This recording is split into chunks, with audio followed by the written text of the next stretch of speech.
तेजो वायुर्दां यथा विनिमयो यत्र त्रिसर्वं याम्नाश्री सत्यं परं सत्यं परं सत्यं परं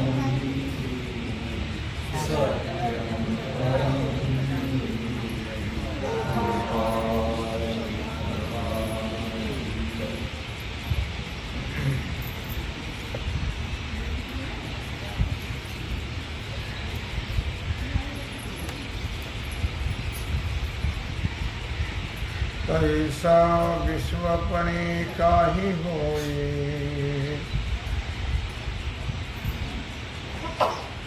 विश्वलोपी काही न जाए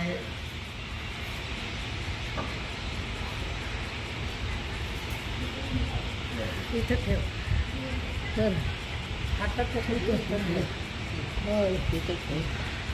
तू म्हणशील कसं तुमचे ते चरण दाखवा मला तुमच्या दर्शनाचे मुद्दाम असो काही जवळ येणं होत आहे ना हो ना खाली नाही बसता येणार म्हणून म्हटलं तर तुमचं दर्शन करा नाही ना तू बसणार नाही बसायला पडलेला बसायचं तुमच्या दर्शनाची मुद्दाम आहे इकडे इकडं इकडं इथून जाऊ ना पैसा विश्वपणे काही होए विश्वलोपी केही न जाए जैसा रात्री दिवसे नोहे द्विधारवी भगवान सिद्धेश्वराच्या आश्रमकृपेनं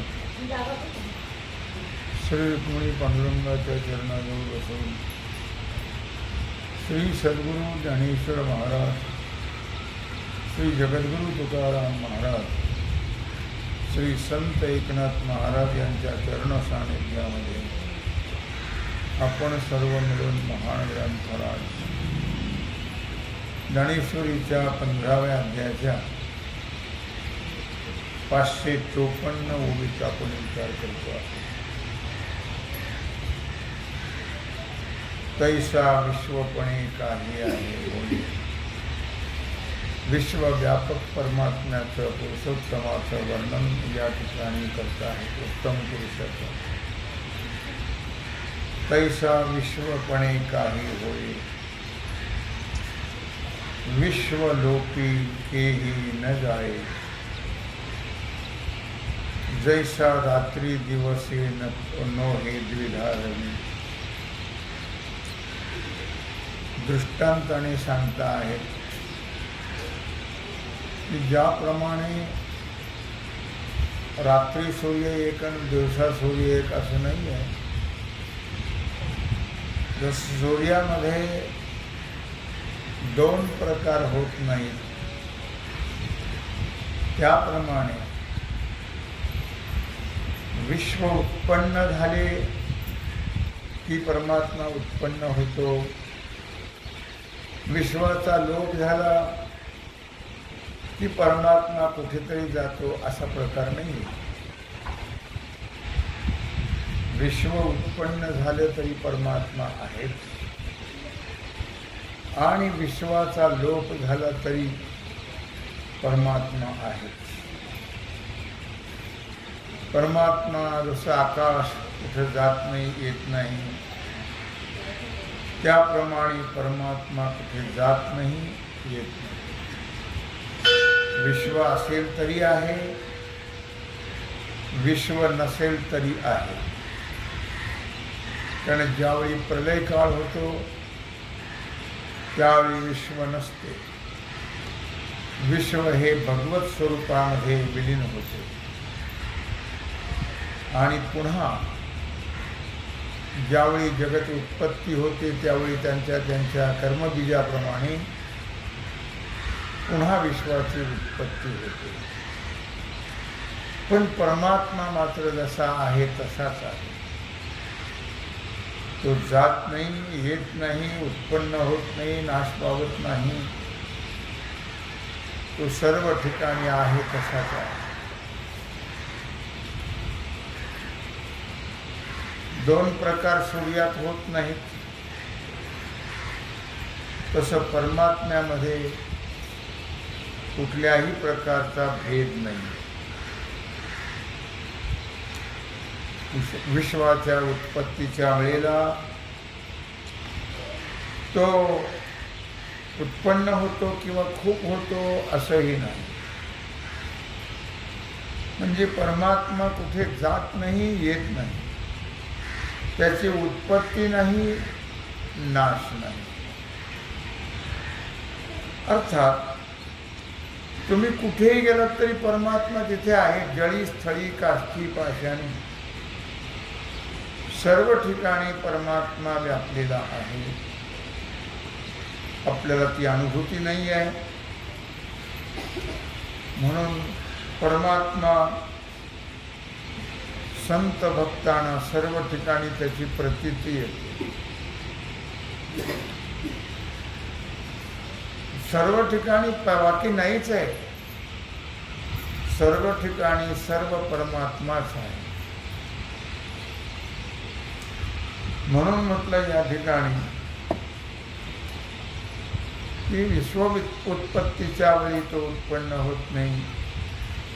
विश्व लोप झाला की त्याचा लोप होत नाही. कारण परमात्म्याने विश्व निर्माण केलं. जेनेही विश्व निर्मिले महर्षी देवा संस्थापिले सत्ता मात्रे आपूया. भगवान विश्वाची निर्मिती करतो आणि आपल्यामध्येच विश्वाचा लोप करून घेतो. म्हणजे परमात्मा कुठे नाही आहे असा प्रकार नाही आहे. जिकडे पहावे तिकडे बाई हरी वाचणे दुजे नाही. जिकडं पाहावं तिकडं एक परमात्माच आहे, बाकी काही नाहीच आहे. 18व्या अध्यायामध्ये मौली संत आहे.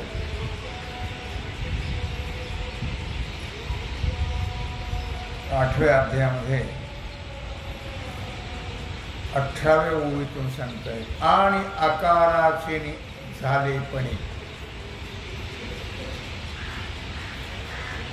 जन्म धर्माते नेणे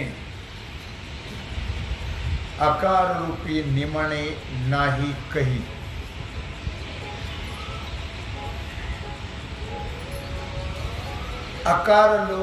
आकाराचे झालेपणे हा आकार निर्माण झाला की परमात्मा निर्माण होतो असं नाही. आकार संपला की परमात्मा संपतो असं नाही. आकाराला आलं तरी विकाराला जात नाही. आकार नाहीसा झाला तरी परमात्मा निराकार आहे, तो नाहीसा होत नाही.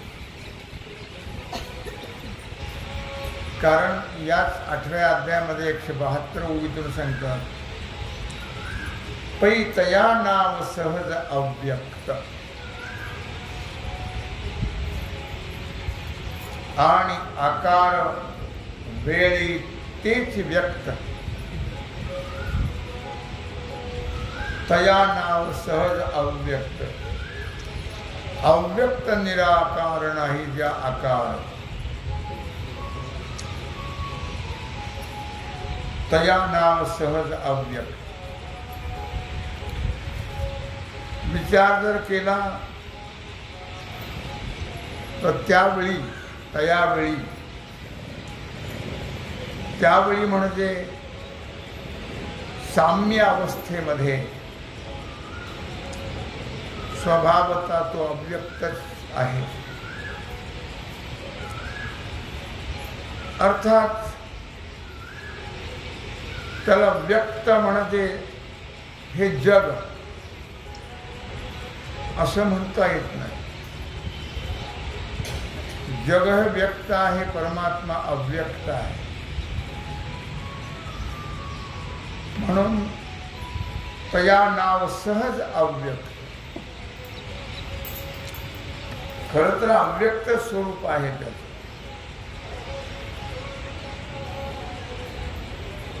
आणि ज्ञानी महात्मे अव्यक्ताची उपासना करतात आणि आकारावेळी तेचे व्यक्त. आणि आकार जेव्हा निर्माण होतो तेव्हा दिसतो तोच व्यक्त होतो. निराकारात तोच अव्यक्त आहे, आकारामध्ये तोच व्यक्त आहे.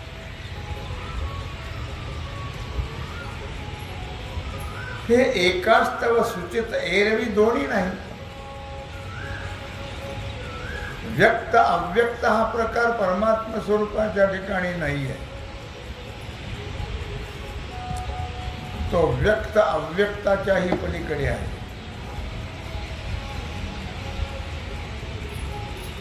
आकार संपला की तो नष्ट होतो अशातला भाग नाही. आकार निर्माण झाला की तो अव्यक्त होतो अशातलाही भाग नाही. अव्यक्त व्यक्त अव्यक्त तो सापेक्ष नावे आहे. हे तर व्यक्त अव्यक्त हे सापेक्ष आहे. एरवी दोन्ही नाही.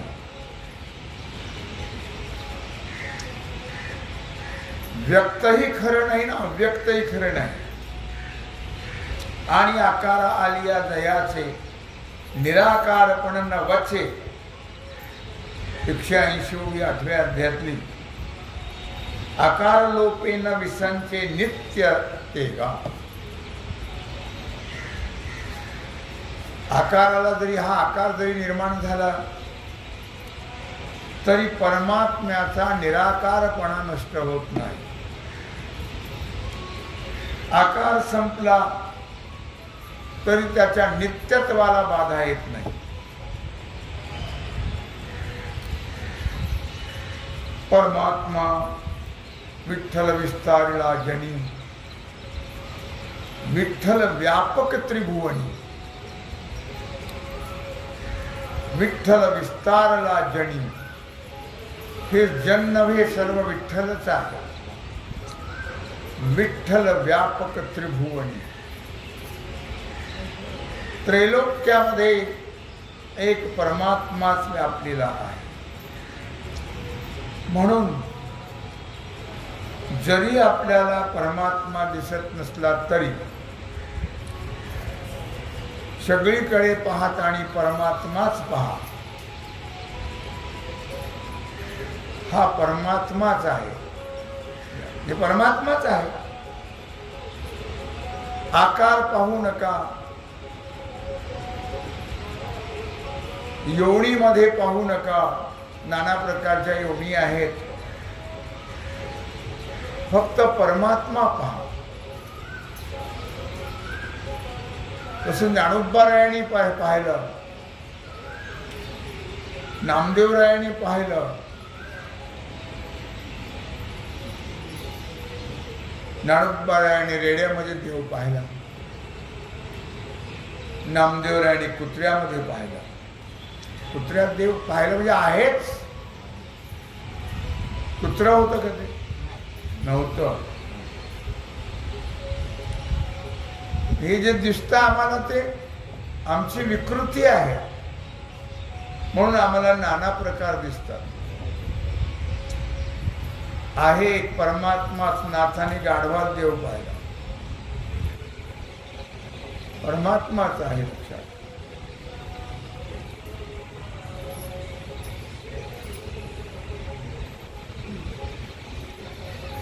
मध्य प्रदेशामध्ये एका हनुमान मंदिरात हनुमान जन्माच्या वेळी वानराला पंचपक्वान्नाचं जेवण दिलं जातं. अशा पंक्तीच्या पंक्ती वाढल्या जातात पात्र, आणि त्या पात्राच्या ठिकाणी येऊन ते सगळे बसतात आणि पद्धतशीर जेवण करून जातात. पण तो जो आहे देणारा, तो वानर समजतच नाही माझा राम आहे. हे सगळे परमात्मा आहे, पण आकाराने पाहू नका जगाकडे, परमात्मा स्वरूपाने पहा, म्हणजे सहज परमार्थ होतो. मग कुणाचे गुण नाही, कुणाचे दोष नाही, कुणाची जात नाही, कुणाचं कुळ नाही, काही भानगडी निर्माण होत नाही, निंदा स्तुती काहीच नाही. म्हणून परमात्मा दृष्टीनं पाहावं. नाना प्रकारच्या प्राणीमात्राच्या दृष्टीने पाहू नये. आणि परमात्माच आहे. सर्वभूती पाहे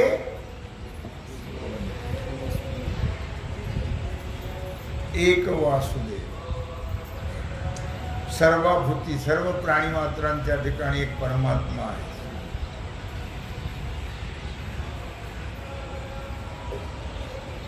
आचार्य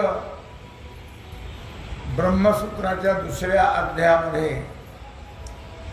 म्हणजे ब्रह्मसूत्र भाष्यामध्ये, ते विस्ताराने या विषयाचं त्यांनी वर्णन केलेलं आहे. त्यात एक दृष्टांत दिलाय त्यांनी. नत विशेष दर्शन मात्रेण वस्तु अन्यत्वं भवति. नच विशेष दर्शन मात्रेण वस्तु अन्यत्वं भवति. वस्तू ही निराळ्या रूपाने नाहीच आहे. जरी निराळ्या रूपाने दिसली तरी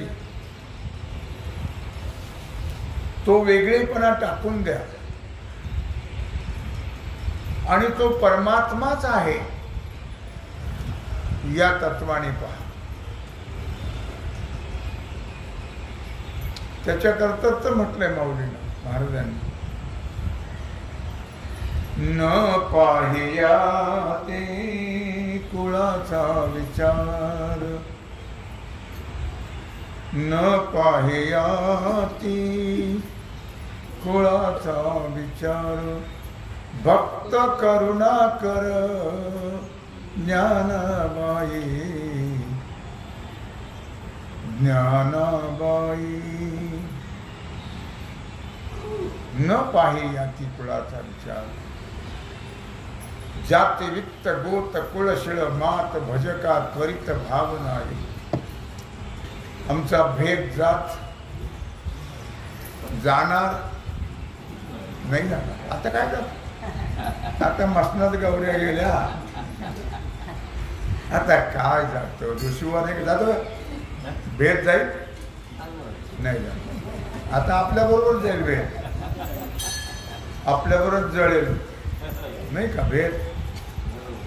आपला भेद जात नाही लक्षात. उंच नीच जात कुळ गोत्र हे आमचं जात दुर्दैव आहे. दुर्दैव. आम्हाला सम दिसत नाही. या ओळीमध्ये सम सांगितलं. संतांची प्रमाण आहेत ग्रंथामध्ये आहेत. ग्रंथाला शोभा आहे त्याची, आपल्याला शोभा नाही आहे लक्षात. संतांनी त्याला भूषण मानलं तर आम्ही दूषण मानतो, की दुर्दैव आहे लक्षात. आम्ही दूषण मानतो. तुम्ही सामान्य द्या सोडून मोठमोठे महाराज लोक भेद पाहतात. महाराज लोक, त्यांना महाराज म्हणायची लाज वाटते. त्यांना महाराज म्हणायची सुद्धा लाज वाटते. मी तुम्हाला मागे सांगितलं, एक महाराज वाघ महाराजांच्या आश्रमात गेला. मठ आहे त्यांचं तिथं. एक मराठ्याचा मुलगा त्यांच्याजवळ राहून पाठ घ्यायचा. त्यांची सेवा करायची. ते एक मराठाचा महाराज गेला. महाराज नाहीच तो, पण म्हणायचं त्याला. उच्च शिक्षणवाला, मोठा अभ्यासू. हे बावळट, वंदनाची सेवा करतो का? माझ्यासारखा तिथं मारत होतो. नाठाळाचे माथा हनुकाठी. तू कुंभार आहे म्हणतो, मी म्हणत नाही. माझ्याकडे 2 लाखावले असतात. तू महाराज नाही. तू कोण आहेस? कोण आहे ते बी तुम्हाला कळायचं नाही. तू महाराज नाही, तू कोण आहेस? हा, चांभा. राईट. हो, तो चांभार आहे. कातडीचे जात पाहतो. नीच वृत्तीचा माणूस काय सांगतो जगाला दगड. म्हणून महाराज लोकांची कीव येते की आयुष्य फुकट जाते या लोकांचं. अधोगती आहे शेवटी.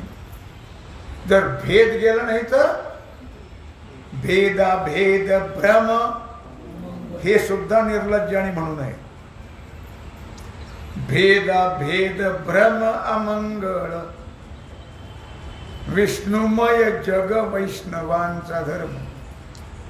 भेदा भेद भ्रम अमंगळ. आमचा जर भेदा भेद जात नसेल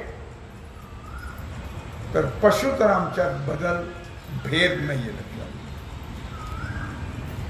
पशुला तरी कळतं, पण आम्हाला कळत नाही आहे. पण या ठिकाणी अभेद सांगितलं, अद्वैत सांगितलं, एकत्व सांगितलं. नहि देव दत्तम संकुचित हस्तपादाः प्रसारित हस्तपादाश्च विशेषे दृश्यमानोपि वस्तु अन्यत्वं गच्छति.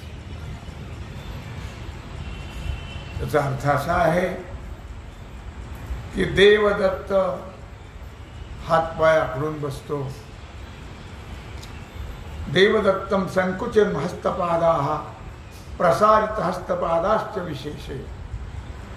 तो हातपाय आखडून बसतो, नंतर पसरून बसतो. म्हणून त्याच्या रूपात काही फरक पडला? त्याच्या रूपामध्ये काहीच फरक पडला. म्हणून माऊली ज्ञानराज त्याला पुष्टी देत आहे. तैसा काहीच कोणीकडे कायसेनी वेची न पडे. जयाचे सांगडे जयाशीची. तैसा काहीच कोणीकडे कायसेनी वेची न पडे. जयाचे सांगडे जयाशीचे. त्याप्रमाणे तैसा, त्याप्रमाणे काहीची कोणीकडे. तो कधीच कोणीकडे कशानेही केव्हाही उत्तम पुरुष कमी पडत नाही, कमी होत नाही. कुणासारखा आहे तो? तो त्याच्यासारखाच तो आहे. त्याला उपमा नाहीये, अनुपमेय आहे.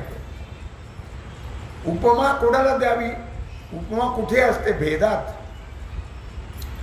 परमात्मा अद्वैत स्वरूप आहे.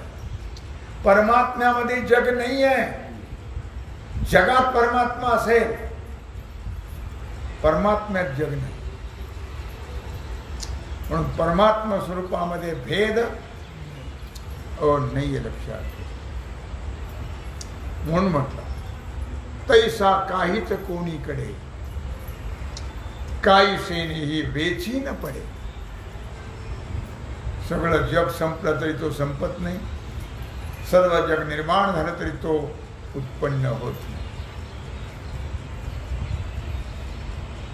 त्याच्यात कुठल्याही पद्धतीने कशानेही कमीपणा येत नाही.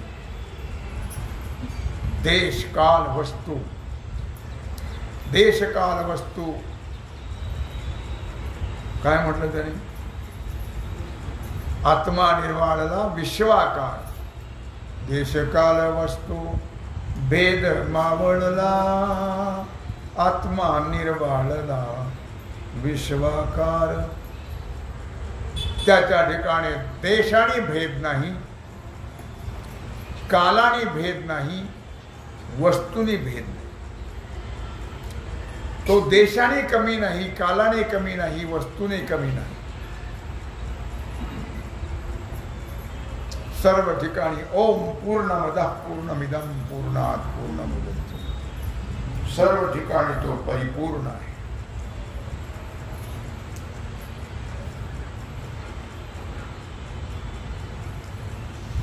आणि त्याच्यासारखा तोच आहे. त्याच्यासारखा दुसरा कोणीच नाही आहे.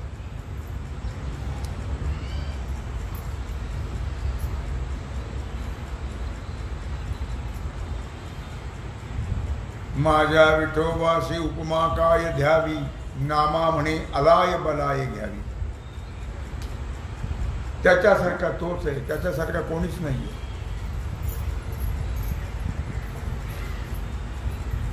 जसं Ram Ravan your Yuddham, Ram Ravan your इव असं म्हटलेलं आहे.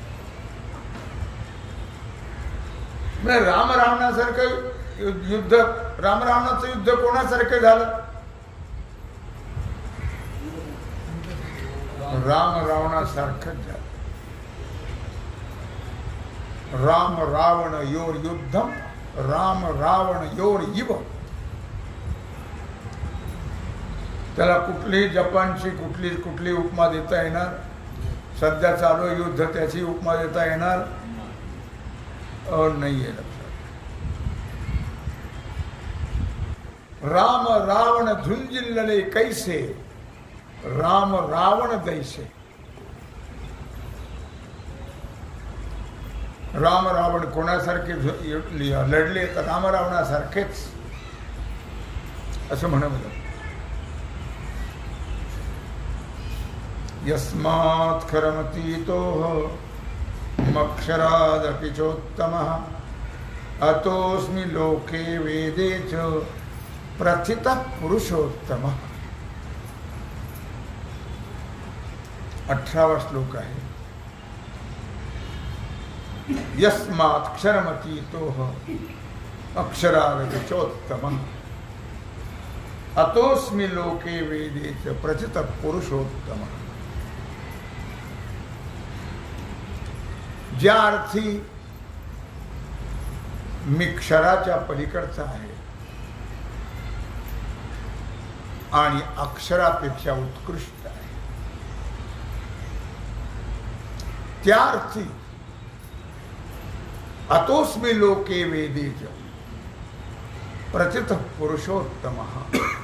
त्या अर्थी जगामध्ये आणि वेदामध्ये पुरुषोत्तम म्हणून प्रसिद्ध आहे. पुरुषोत्तम न अन्य, एकच आहे पुरुषोत्तम, अनेक नाही. भगवान श्रीकृष्ण परमात्मा अर्जुनाला उत्तम पुरुषाबद्दल उपदेश करताय, सांगताय. मागे 17व्या श्लोकाच्या विवरणामध्ये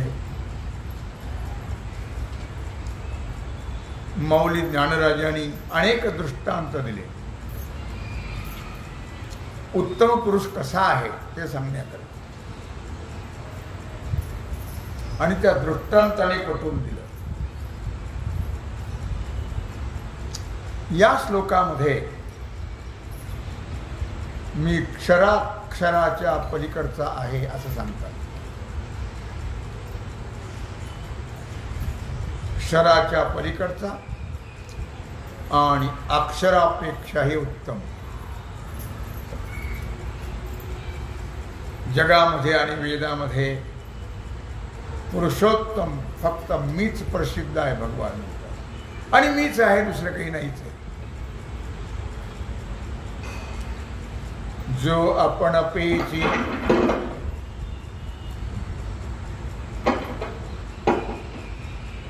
आपण या